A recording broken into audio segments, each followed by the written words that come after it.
O sol poente de Lisboa tingia o céu de laranja e púrpura, como se o próprio Tejo conspirasse para colorir os segredos da cidade. Ana parou abruptamente no meio da Rua Augusta, o coração martelando como o sino da Sé de Lisboa ao meio-dia. O telemóvel vibrava na sua mão, insistente, como um presságio que ela não queria ouvir. Sou eu, Ana. Voltei para ti. A voz do outro lado da linha era rouca, familiar, carregada de um passado que ela pensara enterrado sob as lajes do Chiado. Pedro. O ex-namorado que partira para Brasil há 3 anos, deixando-a com um vazio que só Beatriz preenchera. Ana fechou os olhos, sentindo o ar quente do verão lisboeta sufocar-lhe a garganta. Não, Pedro. Isso acabou. Eu mudei. Mas as palavras saíram fracas, traídas pelo tremor na voz. Quando desligou, as lágrimas já escorriam e Beatriz, que esperava do outro lado da rua com um ramo de flores de laranjeira nas mãos, viu tudo. O mundo de Beatriz desabou num instante, como uma onda traiçoeira na praia da Conceição, engolindo a confiança que construíra com tanto cuidado. Era o fim de uma tarde de julho, e Lisboa pulsava com a vida eterna da capital portuguesa. Os elétricos rangiam nas colinas íngremes, vendedores de castanhas assadas perfumavam o ar e, ao longe, o fado ecoava de um tasco escondido no bairro Alto, lamentando amores perdidos. Ana e Beatriz haviam-se conhecido ali, num daqueles serões onde o vinho verde fluía como o rio que banhava a cidade, e os olhares cruzavam por cima de copos de ginginha. Ana, com 28 anos, era uma designer gráfica que trabalhava num estúdio no Cais do Sodré, obcecada pelas curvas sinuosas do azulejo português e pela forma como as luzes da Ponte 25 de Abril dançavam na água à noite. Tinha cabelos castanhos ondulados que caíam como cachoeiras sobre os ombros e olhos verdes que pareciam capturar o verde das vinhas do Douro. Beatriz, 2 anos mais velha, era professora de literatura na Universidade Nova, especialista em Eça de Queiroz e nos romances que desvendavam a alma portuguesa, melancólica, resiliente, cheia de saudades que se transformavam em força. Os seus cabelos curtos e cacheados, de um castanho avermelhado, emolduravam um rosto salpicado de sardas, ganho nas praias de Cascais durante as férias de infância. Elas eram o equilíbrio perfeito. Ana, a impulsiva, que pintava a vida em cores vivas. Beatriz, a reflexiva, que tecia narrativas com paciência de tecelã minhota. O seu amor começara devagar, como o nascer do sol sobre a Serra da Arrábida, tímido, mas inexorável. Encontravam-se nos fins de semana em cafés escondidos no Alfama, onde as ruelas estreitas sussurravam histórias de mouriscos e cristãos e partilhavam pastéis de nata quentes, os dedos roçando acidentalmente, enviando faíscas que nem o fado mais triste podia pagar. Tu fazes-me sentir como se Lisboa fosse só nossa, dissera Beatriz uma noite, enquanto caminhavam de mãos dadas ao longo do Terreiro do Paço, as luzes dos barcos de pesca piscando como estrelas caídas no Tejo. Ana rira, beijando-lhe a têmpora. E é. Nós somos as rainhas desta cidade eterna. Mas sob esse idílio, Ana carregava o peso de Pedro. Ele fora o seu primeiro amor verdadeiro, um músico de fado que tocara viola num trio no bairro Alto. Partira para o Rio de Janeiro atrás de um sonho de gravar álbuns com sambistas, deixando uma carta: a saudade será o nosso laço, Ana. Volta quando puder. Ela chorara meses, até Beatriz aparecer como um raio de sol no inverno chuvoso de Lisboa. Agora, com o telemóvel ainda quente na mão, Ana atravessou a rua, o rosto pálido como as paredes caiadas de Óbidos.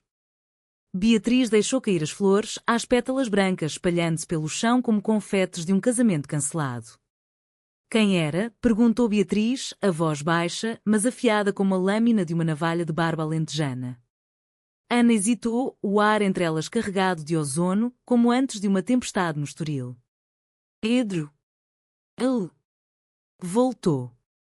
Mas não significa nada, Bia. Guru. Beatriz recuou um passo, os olhos enchendo-se de lágrimas que refletiam as luzes dos candeeiros de ferro forjado. Voltou para ti? Depois de tudo? E tu atendeste, Ana. Atendeste como se ainda houvesse algo para dizer. A discussão irrompeu ali, no coração de Lisboa, ignorando os olhares curiosos dos transeuntes que apressavam o passo, fingindo não ver o drama que se desenrolava como uma cena de telenovela portuguesa. Elas entraram num tasco próximo, o Arco de Jesus, onde o cheiro de bacalhau à Brás se misturava com o fumo de cigarros e o lamento rouco de uma fadista cantando estranha forma de vida. Sentaram-se numa mesa de azulejos rachados, pedindo 2 taças de vinho do Alentejo para acalmar os nervos. Beatriz, sempre mais verbal, começou a desabafar. Eu sei que o passado não se apaga como o rabisco num caderno de essa, mas... E se ele te fizer duvidar? E se eu for só o consolo temporário, a distração até o teu príncipe voltar do exílio? Ana estendeu a mão, tocando os dedos de Beatriz, frios como o mármore da Basílica da Estrela. Tu não és consolo, amor. És a minha casa. Pedro foi um capítulo, tu és o livro inteiro. Mas as palavras soavam vazias, e quando a insegurança que Beatriz sentira desde o início. Ela crescera numa família conservadora de Coimbra, onde o amor entre mulheres era sussurrado como um pecado, e só em Lisboa, na liberdade efêmera da capital, se permitira amar abertamente. Ana, vinda de uma aldeia no Douro, onde as vinhas sussurravam segredos de gerações, carregava a culpa de ter amado um homem antes, uma culpa que o retorno de Pedro agora exumava como um corpo de um cemitério antigo. Naquela noite, deitaram-se na cama estreita do apartamento de Ana no bairro Alto, as paredes adornadas com azulejos pintados à mão que ela própria desenhara, inspirados nas histórias de Amália Rodrigues. O silêncio era pesado, interrompido apenas pelo canto distante de um grilo ou pelo rumor dos elétricos subindo a colina. Beatriz virou-se de costas, o corpo rígido como uma estátua de mármore no Museu Nacional de Arte Antiga. Diz-me a verdade, Ana. Se ele te pedisse para voltar, o que farias? Ana suspirou, traçando com o dedo o contorno da espinha de Beatriz, um gesto que outrora acalmava tempestades. Eu diria não. Porque o meu coração é teu, Bia. Mas, admito, ele desperta fantasmas. Fantasmas de quem eu era antes de ti. Foi o primeiro vislumbre de honestidade, uma rachadura na armadura que permitiu que as lágrimas fluíssem livremente.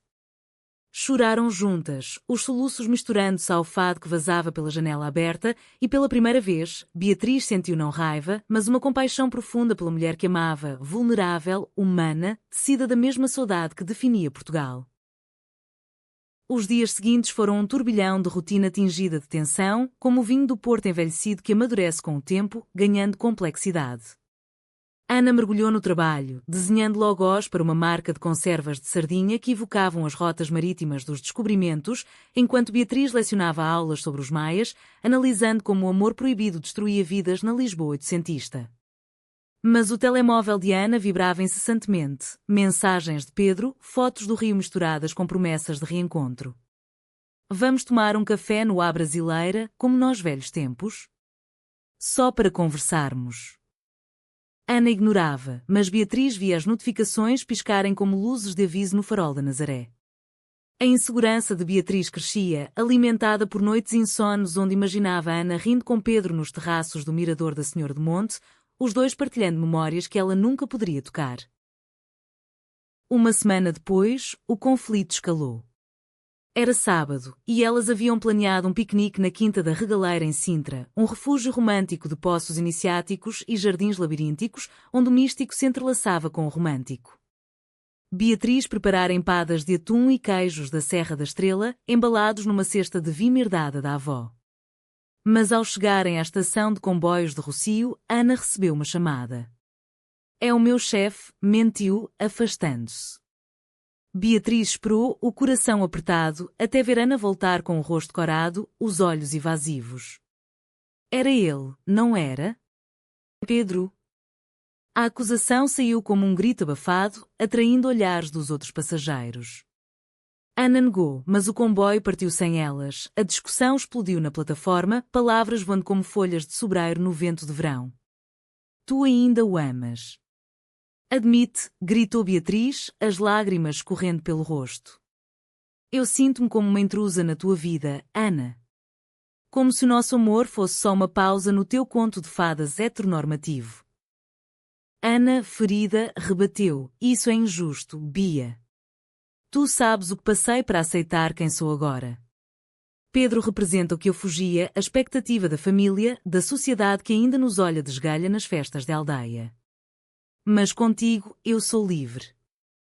Elas regressaram a Lisboa separadas, o comboio de Sintra deixando-as para trás como fantasmas de um romance inacabado.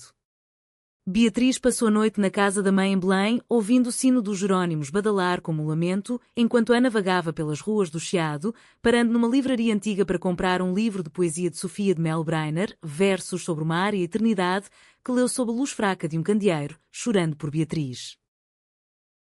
O retorno de Pedro não era mero acaso. Ele instalara-se num apartamento no Príncipe Real, bairro boêmio onde galerias de arte e bares de vinhos se misturavam com a história de rainhas esquecidas. Mandou flores, rosas vermelhas do mercado da Ribeira, símbolo de paixão que Ana outrora adorava.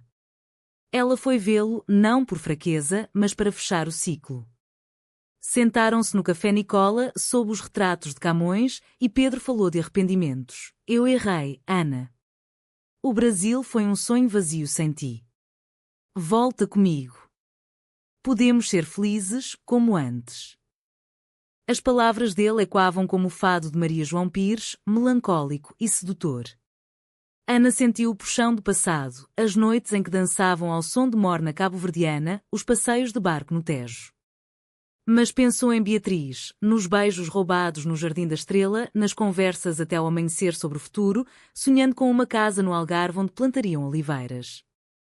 Não, Pedro. O meu coração encontrou o seu porto em outro lugar.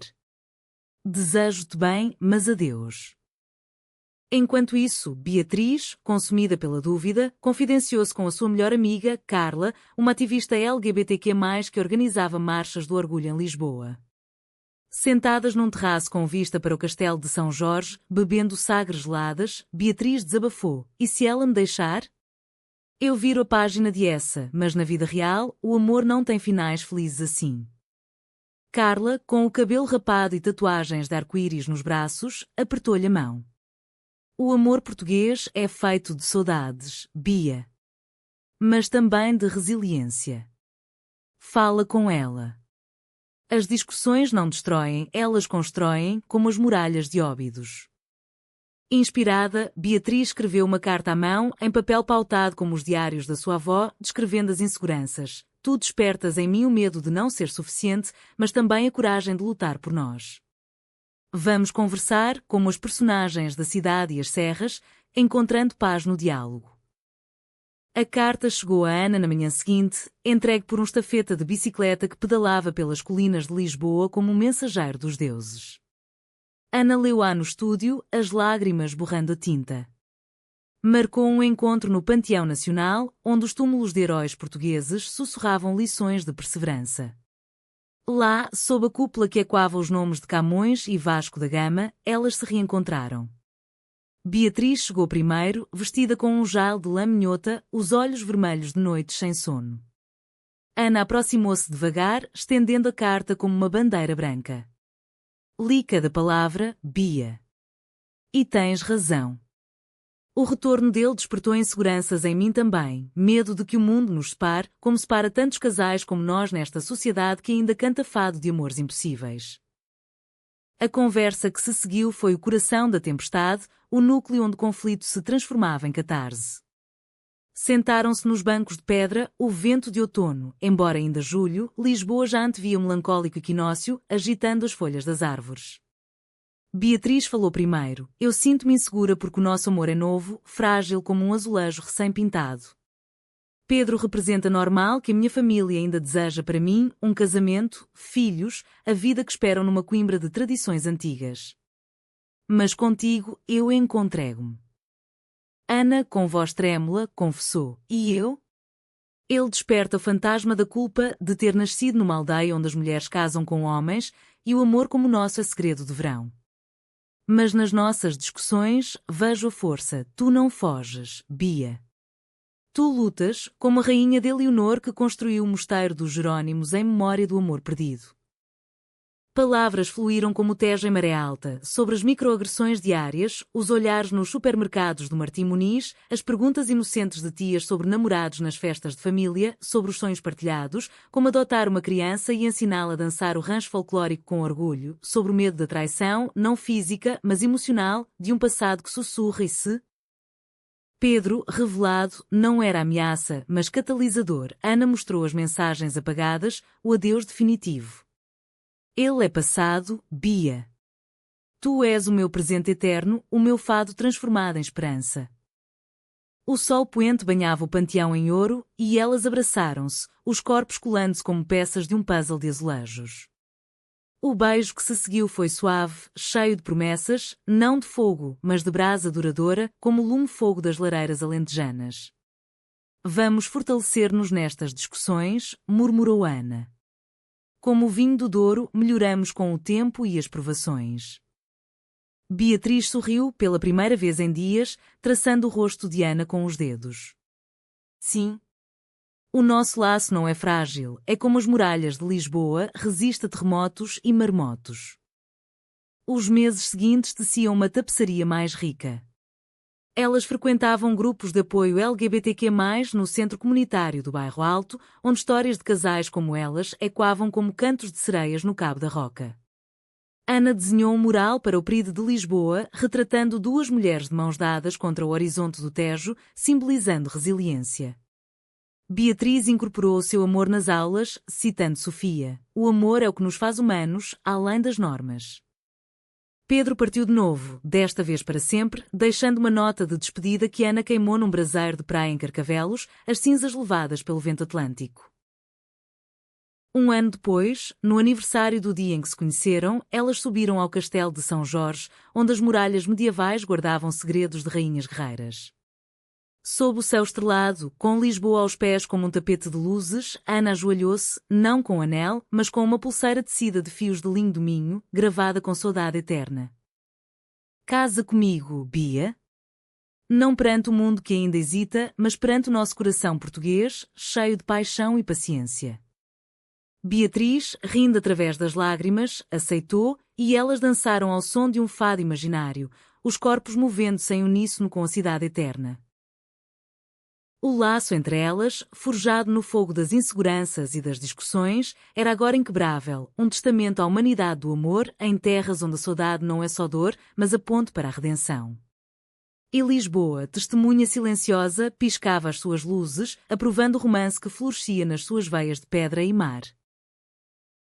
A brisa noturna do castelo de São Jorge carregava o perfume das jasmins que trepavam pelas muralhas antigas, misturando-se ao salgado do Tejo que subia da baía distante.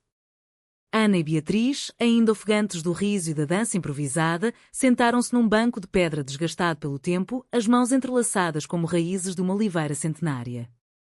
Lembras-te da primeira vez que viemos aqui? Perguntou Beatriz, a voz suave como o raspar de uma viola de fado. Ana assentiu, os olhos brilhando com a memória. Era inverno, chovia tanto que o castelo parecia um barco afundando. Tu trouxeste-me para cá para ver as estrelas, mas só vimos nuvens. E ainda assim, bem jeito sob a chuva, porque contigo até a tempestade é poesia. Aquele momento, há 2 anos, marcara o início oficial do seu amor, não o primeiro olhar no tasco do Bairro Alto, mas o gesto corajoso de Beatriz, que arrastara Ana pelas ruelas escorregadias, ignorando o frio que penetrava os casacos de lã. Naquele dia, Beatriz lutava contra as suas próprias sombras, uma relação anterior com uma mulher casada que a deixara com cicatrizes de segredos e mentiras, como as rachaduras nos azulejos de uma fachada renascentista. Eu tinha medo de amar de novo, confessou ela agora, encostando a cabeça ao ombro de Ana. Mas tu és a minha luz de alfama, guiando-me através da escuridão. Ana beijou-lhe o topo da cabeça, inalando o cheiro de lavanda do shampoo que Beatriz usava, um aroma que evocava os campos da Serra da Estrela nos verões da infância dela. Enquanto desciam as escadarias do castelo, conversando sobre o futuro, uma viagem ao Douro para colher uvas na vindima, talvez uma casa pequena em Tavira com vista para o Guadiana, o telemóvel de Ana vibrou novamente. Desta vez, não era Pedro, mas uma mensagem da mãe: venha à missa no Porto no domingo. Traga o teu irmão e a família. E traz alguém especial, se quiseres. Ana mostrou a Beatriz, e ambas riram, mas com um fundo de ansiedade. A família de Ana, vinheteiros tradicionais no Vale do Douro, aceitava o seu amor com uma tolerância relutante, abraços quentes nas festas de São João, mas perguntas sussurradas sobre quando casas de verdade. Beatriz, cujos pais em Coimbra ainda fingiam que a filha era solteira por escolha, entendia o peso daquela fachada. Vamos juntas, propôs Ana. Mostra-lhes que o nosso laço é real, como o rio que corre incansável.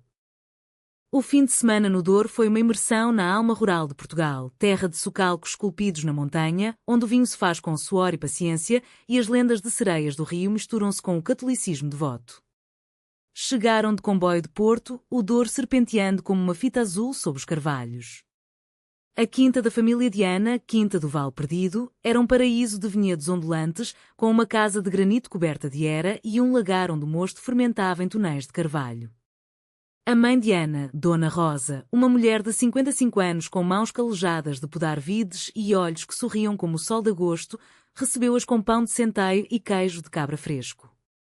Bem-vindas, minhas queridas, disse, abraçando Beatriz como uma filha perdida. O pai, Sr. Manuel, mais reservado, com bigode grisalho e chapéu de palha, limitou-se a um aceno, mas ofereceu um copo de vinho do Porto Tawny, envelhecido como as suas próprias memórias. A missa na Sé do Porto foi um ritual de incenso e cânticos gregorianos, onde as vozes ecoavam nas abóbadas góticas como preces antigas. Beatriz, criada em tradições católicas laxas, sentiu um aperto no peito ao ver Ana ajoelhar-se, as mãos unidas em devoção. É pela família, sussurrou Ana depois, mas o meu Deus verdadeiro és tu. O almoço na quinta seguiu-se, uma mesa longa sob a pérgola de videiras, carregada de cozida à portuguesa, lampreia bordaleza e bolos de São Martinho. As tias tagarelavam sobre casamentos recentes, os primos brincavam com bolas de trapos e Dona Rosa puxou Beatriz para o lado. Tu fazes a minha Ana feliz, menina. Isso basta. Mas o mundo é duro para vocês. Cuidem-se, como as uvas que protejo das geadas. Foi ali, entre garfadas de arroz doce e goles de vinho, que as inseguranças ressurgiram subtilmente. Um tio, embriagado pelo vinho, perguntou a Ana, e o Pedro? Ouvi dizer que voltou. Um bom rapaz, católico, com futuro. O silêncio caiu como uma névoa matinal no Douro. Ana corou, mas Beatriz interveio com graça. Pedro é passado, senhor. O presente é Ana e eu, construindo nosso futuro como estes chocalcos, camada por camada, com amor e esforço. A mesa aplaudiu, mas o incidente plantou uma semente de dúvida em Beatriz. E se a família pressionasse Ana? E se o peso das tradições portuguesas, casamentos arranjados em aldeias, a igreja como guardiã da moral, as separasse? Naquela noite, após o jantar, elas escaparam para um passeio pelo rio. O barco de madeira rangia suavemente, remado por um velho pescador que cantava modas antigas. Sob o céu cravejado de estrelas, Beatriz desabafou. Sinto-me como uma forasteira aqui, Bia. O teu mundo é este, terra, vinho, família unida pela terra. O meu é livros e aulas, abstrato. E se não encaixarmos? Ana parou o barco, deixando-a à deriva como os seus pensamentos. Encaixamos porque nos escolhemos. Lembra-te do que aprendemos no panteão, as discussões nos fortalecem. Fala-me das tuas inseguranças, como eu falo das minhas. E assim, sob o luar que prateava as águas, Beatriz confessou o medo de ser a outra, não só pelo ex de Ana, mas pela sociedade que via o amor delas como anomalia, como um fado fora do tom. Ana ouviu, sem interromper, e então compartilhou. Eu temo perder-te para a dúvida, mas também temo que o meu passado te magoe para sempre. Pedro foi lição, tu és salvação. O diálogo fluiu como Douro em cheia, lavando as arestas das feridas. Riram de anedotas, a vez em que Ana derrubara uma pilha de livros na biblioteca de Beatriz, ou quando Beatriz tentara cozinhar caldeirada e incendiar a cozinha. Choraram pela solidão partilhada, as marchas do orgulho onde marchavam de mãos dadas, enfrentando vaias isoladas, as noites em que o preconceito sutil, como um vizinho que esquece convites para jantares, doía mais que gritos. Somos resilientes, concluiu Ana, como Portugal após o terremoto de 1755, reconstruímos mais fortes. Elas beijaram-se então, um beijo lento e profundo, selando promessas sob as estrelas do Douro. De volta a Lisboa, o incidente no Douro catalisou mudanças. Beatriz convidou a família para um jantar na sua casa em Alcântara, perto dos estaleiros onde outrora se construíam caravelas. Os pais dela, Dona Luísa e Sr. António, chegaram hesitantes, com uma travessa de chanfana minhota como ofrenda. Ana preparara bacalhau com natas e a mesa, adornada com velas e flores de buganvília, tornou-se palco de uma conversa honesta. Nós amamo-nos, disse Beatriz, a voz firme como as torres da Universidade de Coimbra. E pedimos que nos aceitem como somos. Dona Luísa, com olhos úmidos, apertou a mão da filha. Filha, eu li os teus livros, ouvi as tuas histórias. O amor é amor, como o fado é dor e alegria. Só quero a tua felicidade. Senhor António, engenheiro reformado, assentiu. Portugal mudou, Bia. Eu mudo contigo. Aquele jantar foi viragem, risos ecoaram, histórias de juventude foram partilhadas, como Dona Luísa dançar ouvira no São João de Coimbra, ou como Ana escapara da aldeia para Lisboa em busca de si mesma. Mas nem tudo era perfeito. Uma prima distante enviou uma mensagem venenosa e quando preconceitos velados, e Beatriz sentiu o baque. Ligou para Ana à meia-noite. Por que ainda dói tanto? Ana, insone no seu estúdio, respondeu, porque o mundo é lento mudar, amor. Mas nós aceleramos-o, uma conversa de cada vez. O outono trouxe o Festival Internacional de Fado Lisboa e elas voluntariaram-se como guias para turistas, levando grupos pelos tascos do Alfama onde Amália outrora cantara. Numa noite chuvosa, após um concerto onde uma fadista nova interpretara com que voz, uma balada de perda e reencontro, Beatriz e Ana sentaram-se num banco molhado, partilhando uma garrafa de aguardente. Esta canção é nós, disse Beatriz. A voz da saudade que volta mais forte. Ana concordou, e ali, sob a garoa que lavava as ruas, prometeram terapia de casal, não por fraqueza, mas por força, com uma psicóloga especializada em casais que era no centro de Lisboa. As sessões foram reveladoras, desenterraram raízes profundas, a internalização de normas patriarcais na infância de Ana, o medo de abandono herdado de Beatriz de uma mãe ausente emocionalmente. Cada discussão, guiada pela terapeuta, tecia fios mais fortes no seu laço, como uma tapeçaria de arraiolos.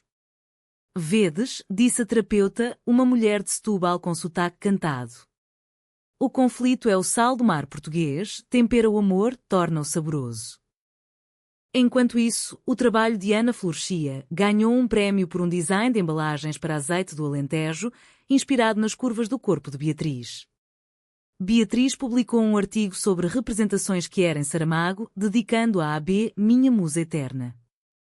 O Pride de Lisboa daquele ano foi o clímax. Marcharam na parada, bandeiras arco-íris ondulando como velas do Manau, gritando amor é amor, perante multidões que aplaudiam. Pedro, visto de relance na multidão, acenou de longe, um adeus silencioso, aceitação tardia. Mas o verdadeiro teste veio no inverno, quando Dona Rosa adoeceu, uma pneumonia branda, mas que aterrorizou a família. Ana e Beatriz correram ao Porto, dividindo turnos ao lado da cama no Hospital de São João. Numa noite de vigília, com o cheiro de desinfetante misturado ao de chá de limão, Dona Rosa chamou Beatriz à parte. Cuida da minha Ana, como eu cuidei das vides. Ela é teimosa, como o Douro, mas o teu amor a suaviza. Beatriz chorou, prometendo, e naquele momento, sentiu-se parte da família, não intrusa, mas guardiã. A recuperação de Dona Rosa trouxe união, uma vindima antecipada na quinta, onde todos colheram uvas juntos, as mãos roxas de sumo, rindo das mancadas. Beatriz, inexperiente, pisou uvas no lagar, Ana juntando-se a ela numa dança molhada e alegre, evocando rituais pagãos ancestrais. Vês, disse Ana, ofegante. A vida é isto, suja, doce, partilhada. De volta a Lisboa, o laço fortalecido manifestou-se em gestos cotidianos, bilhetes deixados em livros, passeios de elétrico ao pôr do sol, noites de fado caseiro onde Beatriz tentava cantar, a voz trêmula mas cheia de emoção. As inseguranças não desapareceram, eram como as geadas no Douro, sazonais, mas as discussões agora eram pontes, não abismos. Obrigada por voltares, sussurrou Beatriz uma manhã, na cozinha onde o cheiro de café coado preenchia o ar. Pelo ex, pelas dores, tudo nos trouxe aqui. Ana sorriu, beijando-a, e aqui ficamos, eternas como Portugal. O inverno lisboeta instalara-se com a sua habitual melancolia suave, chuvas finas que molhavam os paralelepípedos do Chiado, transformando as ruas em espelhos onde se refletiam luzes de Natal precoces nas montras das lojas de filigrana do Porto. Ana e Beatriz, aquecidas pelo laço recém-fortalecido, planeavam uma escapadela ao Algarve para o Ano Novo, sonhando com falésias douradas e o Atlântico rugindo como um amante possessivo. Mas o destino, caprichoso como o fado, tinha outros planos. Uma carta chegou ao estúdio de Ana, não digital, mas em envelope creme selado com cera vermelha, evocando missivas de corte do século XIX. Era de Pedro: preciso de te ver uma última vez. Há algo que devo dizer sobre o nosso passado. Encontra-me no convento dos Capuchos, em Sintra, amanhã ao meio-dia. Por favor. Ana hesitou, o papel tremendo na mão como folha de plátano no vento de novembro. Contar a Beatriz? A honestidade era o alicerce do seu amor, mas o medo de reacender inseguranças paralisava-a. É só fechar o ciclo de vez, pensou, guardando a carta no fundo da gaveta, ao lado dos esboços inacabados de azulejos. No dia seguinte, enquanto Beatriz lecionava uma aula sobre o memorial do convento de Saramago, ironia cruel, um convento como local de encontro, Ana pegou no elétrico para Sintra, o coração pesado como os neblinas que envolviam a serra. O convento dos Capuchos, ruínas cobertas de musgo e capuzes de cortiça que abrigavam monges ermitas no século XVI, era um lugar de silêncios opressivos e ecos de penitência.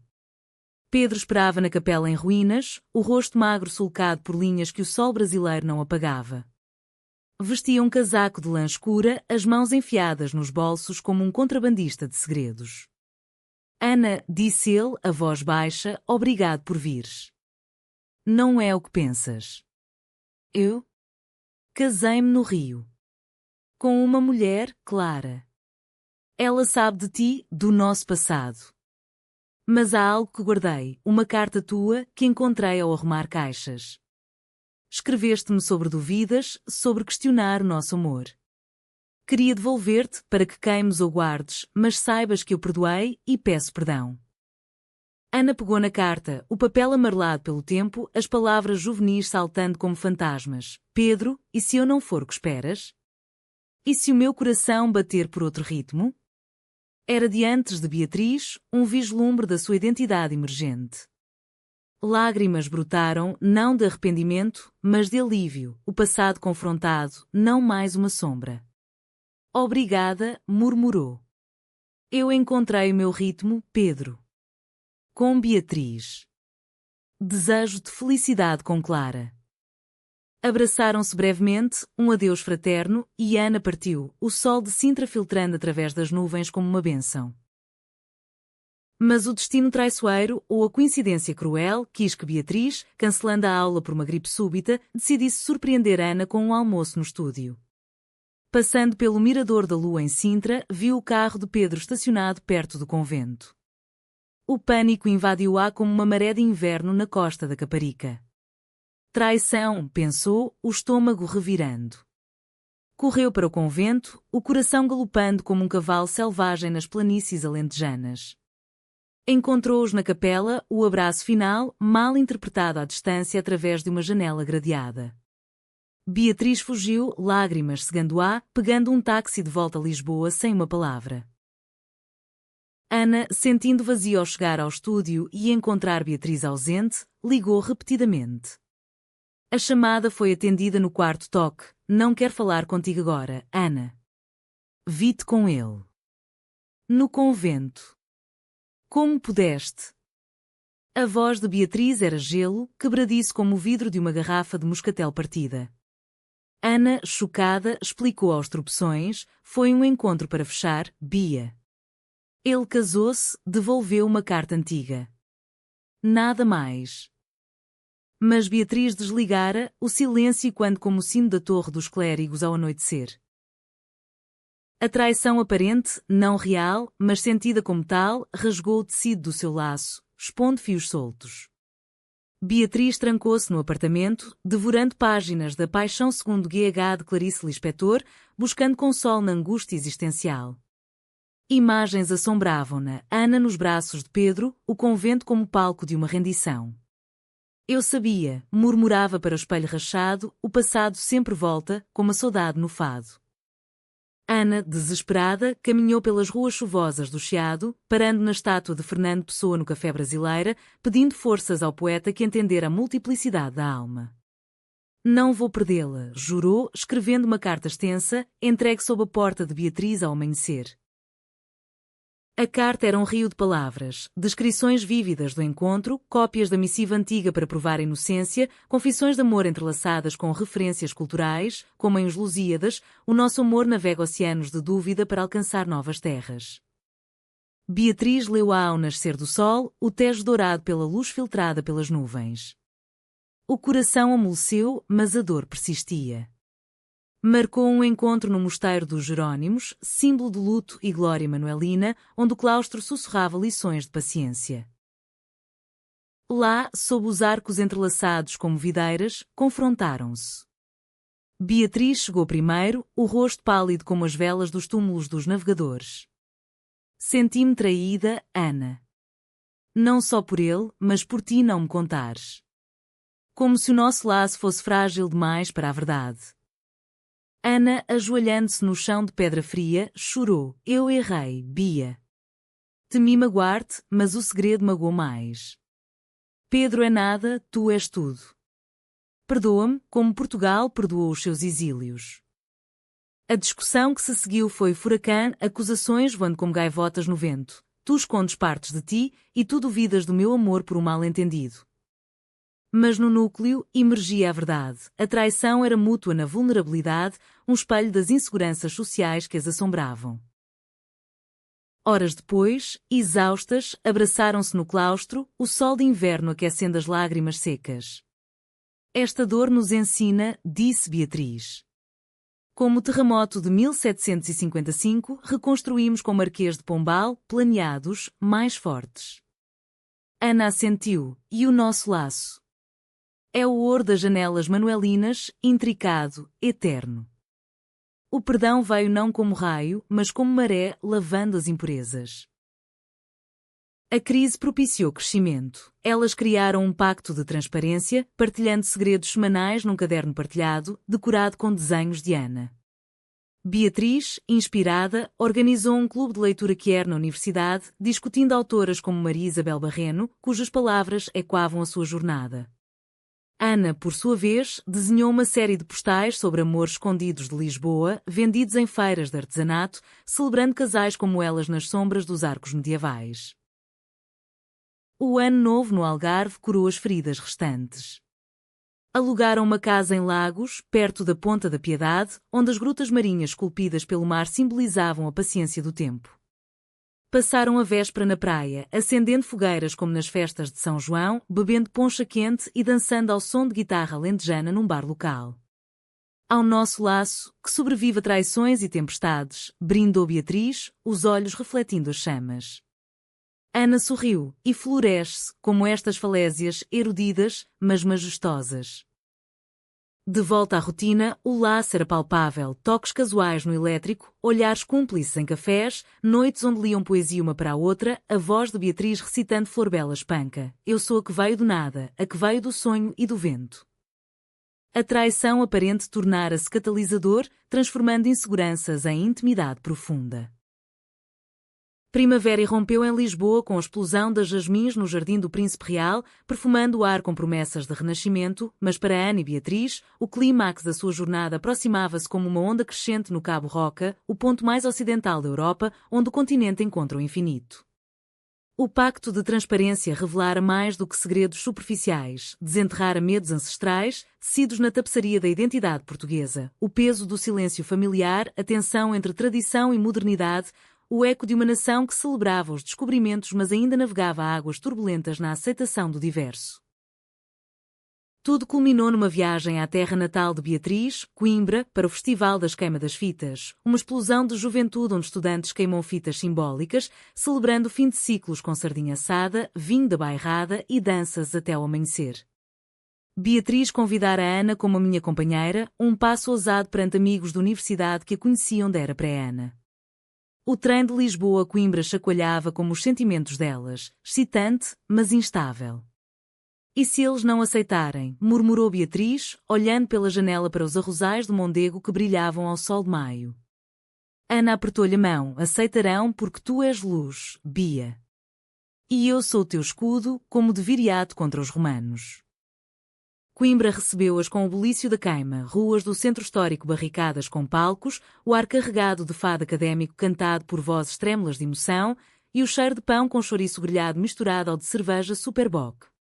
Os amigos de Beatriz, um grupo eclético de académicos e artistas, reunidos no bar da Oliveira, lendário por as suas bifanas, saudaram-nas com abraços efusivos. Finalmente, a famosa Ana, exclamou Miguel, um historiador com barba de mouro, erguendo um copo. Mas sob a jovialidade, Beatriz sentia os olhares, curiosos, julgadores. Uma amiga antiga, Teresa, puxou-a para o lado durante uma pausa no fado. Então, é sério com ela? Os teus pais. Eles sabem? Beatriz endireitou-se, a voz firme, sério como Mondego, Teresa. E sim, sabem. O amor não pede permissão. A noite da queima foi catarse, dançaram a latada, o desfile serpenteante pelas ruas com lanternas e canções satíricas, Ana vestida com a capa académica de Beatriz, sentindo-se parte de uma irmandade antiga. Mas o clímax veio ao amanhecer, quando o grupo se reuniu no largo da Sé Velha para a serenata. Um fado de Coimbra, Xalana, lamentava amores estudantis perdidos e Beatriz, embriagada pelo vinho e pela nostalgia, subiu ao palco improvisado.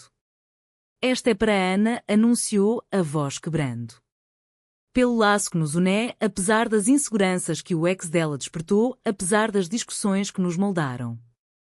Cantou com emoção crua, as notas subindo como fumaça das fogueiras, e Ana, na multidão, chorou abertamente, o coração inchado de orgulho. Mas o conflito irrompeu inesperado. O telemóvel de Ana tocou durante a serenata, uma chamada da mãe, informando que Pedro, passando pelo Porto, deixara um presente na quinta, uma viola antiga, para a minha Ana, que ama o fado. A notícia, inocente, chegou aos ouvidos de um amigo bêbado que gritou: o ex voltou? Drama de novela. O burburinho espalhou-se, e Beatriz, descendo do palco, confrontou Ana num beco escuro atrás da Sé. Outra vez ele? Porque o destino nos persegue com este fantasma? Ana, frustrada, rebateu: é só um instrumento, Bia. Porque vês traição em tudo? A discussão escalou, vozes ecoando nas paredes medievais, porque o teu passado me assombra e o teu medo nos paralisa. Elas separaram-se na multidão da queima, Beatriz refugiando-se na casa dos pais, na Baixa Coimbrã, uma moradia de azulejos setecentistas com pátio de laranjeiras. Lá, Dona Luísa encontrou-a chorando na cozinha, o rosto enterrado nas mãos. Filha, o amor é como o fado de Coimbra, intenso, mas passageiro se não o cultivas. Beatriz desabafou tudo, o retorno de Pedro, as discussões, o medo de não ser suficiente num mundo que privilegia narrativas heterossexuais. A mãe, surpreendendo-a, revelou: eu amei uma mulher na minha juventude antes do teu pai. Um segredo que guardei como uma relíquia. Mas aprendi, o amor humano transcende rótulos. Vai, fala com ela.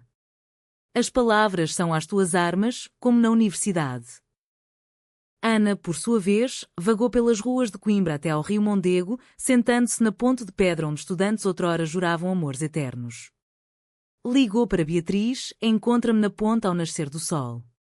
Precisamos de acabar isto, não com raiva, mas com verdade. O amanhecer pintou o céu de rosa e ouro, o rio refletindo as torres da universidade como um espelho de sonhos. Elas encontraram-se no meio da ponte, o vento agitando os cabelos. Eu errei ao não te contar do presente, admitiu Ana. Mas o passado de Pedro é museu, Bia. Tu és a galeria viva. Beatriz, olhos inchados, confessou: e eu? Meu medo vem da solidão de Coimbra, onde o amor que era sussurro. Mas nas nossas discussões, encontro voz. O diálogo que se seguiu foi o ápice emocional, cru, catártico, entrelaçado com a história da cidade, comparações ao reinado de Dédénis, o rei poeta que plantou o pinhal de Leiria para travar o mar, simbolizando como elas plantavam confiança contra as marés da dúvida. Choraram, riram, abraçaram-se sob o sol nascente, o Mondego testemunhando o juramento. Mais fortes juntas, como Portugal unido contra invasores. Os amigos, ao saberem, aplaudiram. Teresa tornou-se aliada, organizando um piquenique quer no Jardim Botânico. De volta a Lisboa, o clímax propagou ondas de mudança. Beatriz propôs a Ana coabitarem um apartamento no Moraria, bairro multicultural onde moros, judeus e cristãos outrora conviviam, símbolo de harmonia. Mudaram-se num dia de junho, embalando livros e azulejos entre risos e suor, inaugurando o lar com um jantar de cataplana algarvia cozinhada juntas. Mas o verdadeiro clímax veio no casamento simbólico, não legal, ainda um sonho distante em Portugal progressista mas burocrático, mas uma cerimónia privada no Mirador de Santa Catarina, com amigos e família como testemunhas. Vestidas de branco simples, com coroas de flores silvestres da Serra da Arrábida, trocaram votos ao som de um violinista tocando Canção do Mar de Dulce Pontes.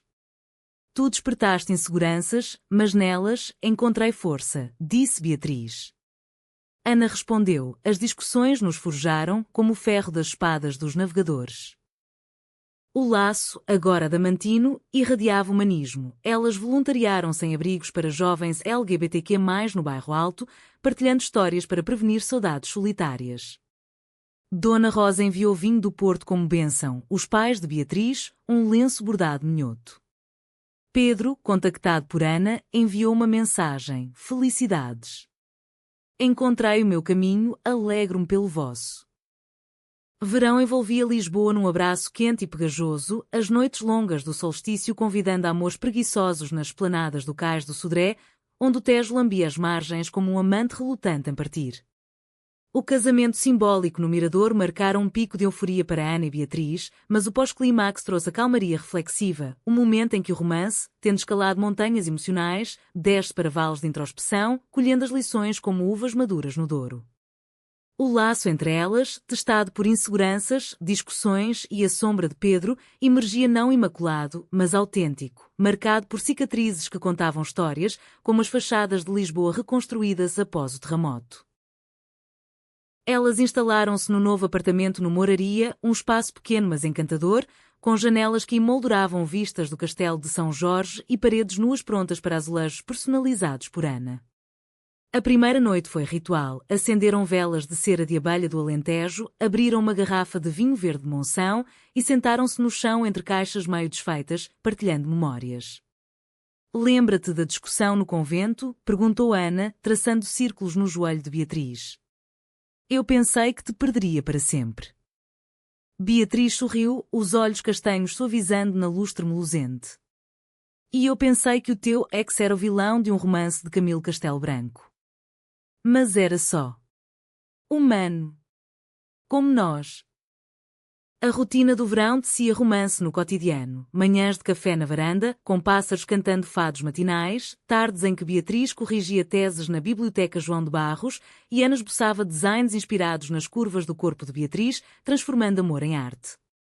Fins de semana levavam-nas as escapadelas, um piquenique no Parque Eduardo VII com queijos da serra e memórias de piqueniques passados, agora livres de tensões. Mas o conflito latente, não extinto, mas adormecido, ressurgiu numa forma subtil. O anúncio de que Portugal debatia uma lei de adoção para casais do mesmo sexo, reacendendo esperanças e medos. Imagina-nos com uma criança, sonhou Beatriz uma noite, aninhada no peito de Ana. Ensinando-lhe a dançar o corro das roscas no São João. Ana hesitou. E se o mundo a machucar, como nos machucou? O retorno de Pedro foi nada comparado ao preconceito que uma filha enfrentaria. A discussão brotou devagar, como uma fonte no Gerês, palavras iniciais suaves, endurecendo em arestas.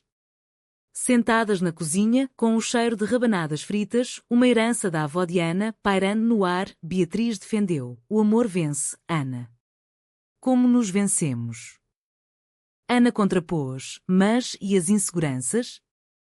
Eu ainda acordo suando, sonhando que Pedro te leva, ou que a família me força a normalidade.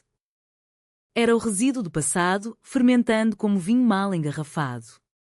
Choraram, mas desta vez, o abraço veio rápido, um reconhecimento de que as discussões eram agora aliadas, não inimigas. Para curar, planejam uma viagem à Madeira, ilha de floresta laurisilva antiga, vulcões adormecidos e levadas que serpenteiam como veias da terra. Voaram para Funchal, o ar úmido carregado de perfume de flores exóticas, e alugaram um carro para explorar. Na Pico do Arieiro, a 1818 metros, onde nuvens roçam os picos como véus de noiva, elas caminharam de mãos dadas, o vento atlântico uvando hinos de liberdade. Aqui, no fim do mundo, disse Ana, sinto-nos invencíveis. Beatriz parou, virando-se para ela, não invencíveis, mas humanas. O teu ex despertou medos, mas as nossas conversas os domaram, como este vento doma as nuvens. A levada das Rabassal tornou-se metáfora viva, um trilho estreito ao longo de canais de irrigação, escorregadio e exigente, mas recompensado por cascatas escondidas. Escorregaram, riram, ajudaram-se mutuamente, um tropeção de Beatriz salvou por Ana, um ramo baixo evitado pelo alerta de Beatriz. Vês, riu Ana, molhada pela névoa da queda d'água. O nosso amor é esta levada, flui, contorna obstáculos, nutre. À noite, no hotel de Porto Muniz, com vista para piscinas naturais esculpidas pela maré, elas dançaram ao som de um duo madeirense tocando folclore, os corpos movendo-se em sincronia lenta, romântica. De regresso, o verão culminou no Festival de Sintra, onde concertos ao ar livre ecoavam nos palácios românticos. Assistiram a um recital de guitarra clássica no Palácio de Queluz, o Versalhes português, sentadas em jardins de bucho recortado como corações. A música de Bach entrelaçava-se com as suas histórias sussurradas, como Beatriz superar o mal-entendido do convento lendo diários de autoras lésbicas portuguesas do século XX, escondidas em arquivos, como Ana transformar a viola de Pedro num donativo para uma escola de fado quer. O passado enriquece, não rouba, concluiu Ana. Mas o toque humanista veio numa visita a um orfanato em Lisboa, voluntariado durante o festival. Encontraram uma menina de 8 anos, Sofia, com olhos curiosos e sardas como as de Beatriz, desenhando azulejos imaginários. Quer ser minha amiga? Perguntou Sofia a Ana, que se ajoelhou, o coração apertando com possibilidade. Beatriz observava, lágrimas nos olhos. Um dia seremos mães assim. A semente da adoção plantou-se, não em pânico, mas em esperança discutida à mesa do jantar, com pratos de amêijoas a abelhão pato e vinho de colares. O outono trouxe colheita. Beatriz foi promovida coordenadora do Departamento de Literatura, incorporando módulos quer. Ana expôs os seus postais no Lisboa Factory, vendendo centenas, com lucros para associações LGBTQ+. As discussões agora eram rituais semanais, noites de saudade, onde partilhavam inseguranças sobre taças de ginginha, transformando-as em planos, aulas de autodefesa juntas, viagens anuais para recarregar o laço. Numa noite de novembro, chuvosa como o nascimento do seu amor, elas subiram ao mirador da Senhora do Monte, onde Lisboa se estendia como um manto bordado. Obrigada pelas inseguranças, disse Beatriz, beijando Ana. Elas nos trouxeram discussões que nos uniram. Ana respondeu, e o laço? É eterno como o Tejo. O ciclo das estações em Portugal é um espelho da alma, inverno de introspeção, primavera de florescimento, verão de paixão ardente, outono de colheita reflexiva. Para Ana e Beatriz, o outono de 2025 marcava o fim de um capítulo turbulento, o retorno de Pedro agora uma memória desbotada como fotografias antigas em álbuns do Douro. O seu laço, forjado em discussões que outrora pareciam fendas em azulejos, era agora mosaico completo, padrões intrincados de resiliência, onde cada peça, insegurança, conflito, perdão, contribuía para a beleza maior. Elas dedicaram o outono a raízes, uma viagem à aldeia de Ana no Douro para a vindima tardia, onde as uvas Traxtrap ainda pendiam dos chocalcos como joias púrpuras. A Quinta do Vale Perdido pulsava com atividade, ceifeiras cantando modas enquanto pisavam o lagar, o ar doce de mosto fermentando. Dona Rosa, recuperada e radiante, abraçou Beatriz como a filha que sempre quisera. Tu trouxeste sol à minha Ana, menina. Agora pisa conosco, sente a terra portuguesa no sangue. Beatriz, pés nus no lagar pegajoso, riu enquanto escorregava, Ana segurando-a, os corpos colados em dança primitiva. Senhor Manuel, observando, ofereceu um raro elogio. Vocês duas são como o vinho, melhoram com o tempo. À noite, à volta da fogueira, contos de lendas locais, sereias do Douro que seduziam marinheiros, entrelaçavam-se com as suas próprias narrativas, transformando o passado de Ana com Pedro numa anedota leve. Ele era o samba errado, tu és o fado certo. De volta a Lisboa, o humanismo do seu amor manifestou-se em ações. Ana e Beatriz fundaram um ateliê comunitário no Intendente, ensinando design e literatura a jovens de bairros marginais, inspirados nas histórias de resistência de autoras como Maria Velho da Costa. As inseguranças nos ensinaram empatia, explicava Beatriz nas aulas, citando essa: o amor é o sal da terra, mas sem dor, perde o sabor. Uma aluna, uma rapariga trans de 19 anos chamada Inês, confidenciou: vocês dão-me esperança que discussões não destroem, mas constroem. Ana, desenhando com ela um mural de arco-íris entrelaçados com padrões de azulejo, sentiu o ciclo fechar. O que Pedro despertara em inseguranças agora semeava sementes em outros. O romance, longe de esgotado, florescera em gestos cotidianos. Piqueniques no Jardim da Estrela com pastéis de Belém roubados, onde planeavam a adoção, Sofia, a menina do orfanato, tornara-se foco de visitas semanais, os seus desenhos adornando a geladeira de moraria. Ela tem os teus olhos, brincava Ana, enquanto Beatriz corava. Discussões persistiam sobre finanças para a adoção ou noites em que o cansaço trazia irritações, mas resolviam-se com humor e honestidade, como uma noite em que, após uma briga sobre louça suja, riram até cair no chão, reconciliando-se com beijos salgados de lágrimas e riso. O clímax final veio no Natal, celebrado na casa dos pais de Beatriz em Coimbra. A viagem de comboio foi pontuada por jogos de cartas e canções de Natal minhota, o ar frio de Mondego contrastando com o calor interno. Dona Luísa preparara o bacalhau à consoada e a mesa gemeu sob rabanadas, filhós e vinho de lamego. Pela primeira vez, as duas famílias uniram-se, Dona Rosa contando anedotas do Douro, Sr. António debatendo literatura com Sr. Manuel. Sofia, convidada como tia honorária, encantou todos com os seus desenhos de duas mamãs e uma princesa. Num momento íntimo, após a missa na Sé Velha, Beatriz e Ana escaparam para o Jardim Botânico, neve fina caindo como confetes.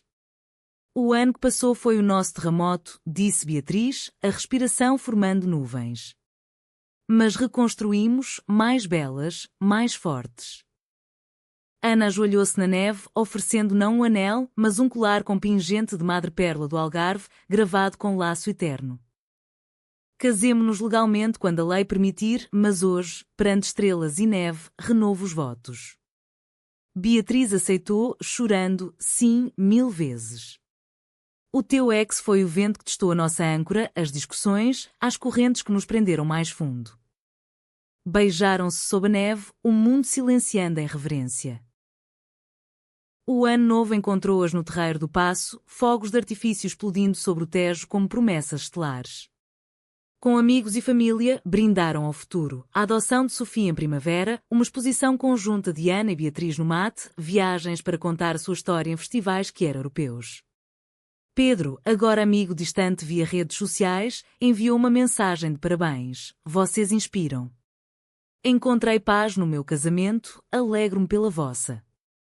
O laço entre Ana e Beatriz, nascido de um uco de dor no Rua Augusta, crescera através de vales de conflito para picos de redenção. Não era conto de fadas sem sombras, era humanista português, tingido de saudade, mas iluminado por esperança, dramático em quedas, romântico em subidas, cultural nas raízes que as ancoravam à terra de poetas e navegadores. E assim, em Lisboa eterna, elas caminhavam de mãos dadas, prontas para o que viesse, porque o amor, quando fortalecido por discussões honestas, era indestrutível como o Tejo.